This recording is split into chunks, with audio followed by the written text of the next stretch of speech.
रात के सन्नाटे में पहाड़ों के बीच छिपी एक ऐसी जगह थी जहां अगर एक बटन भी गलत दब जाता तो पूरा साउथ एशिया बदल सकता था।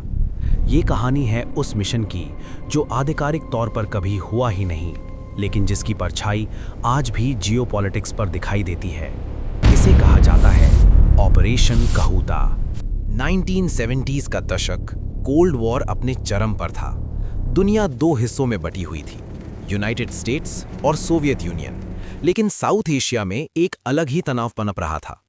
1971 के युद्ध के बाद पाकिस्तान ने ये ठान लिया कि अब उसे हर हाल में न्यूक्लियर पावर बनना है। इस सोच के पीछे था जुल्फिकार अली भुट्टो, जिन्होंने कहा था, हम घास खाएंगे लेकिन परमाणु बम बनाएंगे। और इसी सोच के साथ शुरू हुआ एक गुप्त प्रोजेक्ट काहूटा, जिसका केंद्र था काहूटा रिसर्च लेबोरेटरीज। ये फैसिलिटी रावलपिंडी के पास पहाड़ों में छिपी थी, जहां अब्दुल कादिर खान के नेतृत्व में यूरेनियम एनरिचमेंट का काम तेजी से चल रहा था। इस डेवलपमेंट ने सबसे ज़्यादा चिंता पैदा की इंडिया में। 1974 में इंडिया ने स्माइलिंग बुद्धा न्यूक्लियर टेस्ट के जरिए अपनी न्यूक्लियर कैपेबिलिटी दुनिया को दिखा दी थी। अब इंटेलिजेंस रिपोर्ट्स इशारा कर रही थीं कि पाकिस्तान भी उसी दिशा में तेजी से आगे बढ़ रहा था।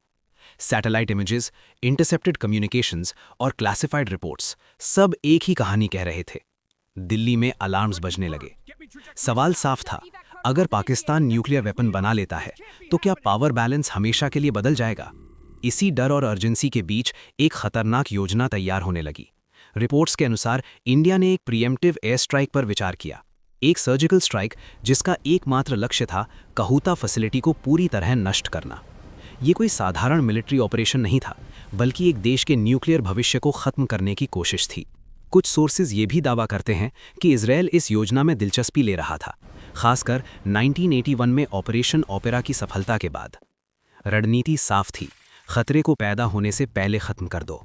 लेकिन जैसे जैसे ये योजना आगे बढ़ी, खतरे भी उतनी ही तेजी से बढ़ने लगे।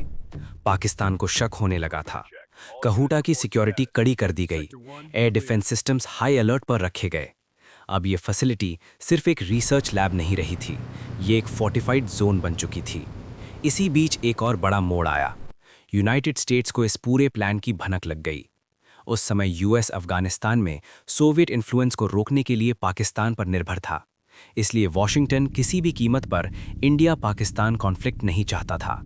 बैक चैनल डिप्लोमेसी शुरू हुई, चेतावनियां दी गईं। कुछ रिपोर्ट्स के मुताबिक इंडिया को साफ संदेश मिला, अगर ये हमला हुआ तो इसके ग्लोबल कॉन्सिक्वेंसेस होंगे। और फिर अचानक सब कुछ थम गया। कोई स्ट्राइक नहीं हुई, कोई एक्सप्लोजन नहीं हुआ। कहूता सुरक्षित रहा। ऑफिशियल रिकॉर्ड्स में इस ऑपरेशन का कोई जिक्र नहीं मिलता, लेकिन अनऑफिशियल नैरेटिव्स कुछ और ही कहानी कहते हैं। एक ऐसा मिशन जो ऑलमोस्ट एग्जीक्यूट हो चुका था, लेकिन आखिरी पल में रोक दिया गया। आज दशकों बाद पाकिस्तान और इंडिया दोनों न्यूक्लियर पावर्स हैं। टेंशन आज भी मौजूद है, लेकिन एक सवाल आज भी अनसुलझा है। अगर उस समय कहूता पर हमला हो जाता तो क्या साउथ एशिया ज़्यादा सुरक्षित होता, या फिर हम एक न्यूक्लियर वॉर के और करीब पहुंच जाते? शायद इतिहास सिर्फ वो नहीं होता जो हुआ, बल्कि वो भी होता है जो हो सकता था। और कभी-कभी सबसे खतरनाक कहानियां वही होती हैं जो अधूरी रह जाती हैं।